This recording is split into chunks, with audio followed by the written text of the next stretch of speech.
Ankleshwar GIDC પોલીસે ચોરીની bike સાથે આરોપીની કરી ધરપકડ.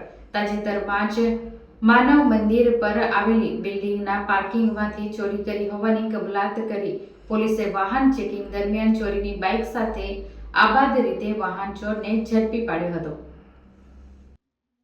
અંકલેશ્વર જીઆઈડીસી પોલીસ મથકના પોલીસકર્મીઓ માનવ મંદિર નજીક વાહન ચેકિંગમાં હતા તે દરમિયાન એક ઈસમ વાલિયા તરફથી શંકાસ્પદ હાલતમાં હીરો એફઝેડ ડિલક્સ બાઇક લઈને આવતો હતો, જેને રોકી પૂછપરછ કરતા તેની પાસે રહેલી બાઇક અંગે જરૂરી દસ્તાવેજી પુરાવા માંગતા તે ગલ્લા તલ્લા કરવા લાગ્યા હતા અને તેની આકરી પૂછપરછ કરતા બાઇક ચોરી હોવાનું બહાર આવ્યું હતું.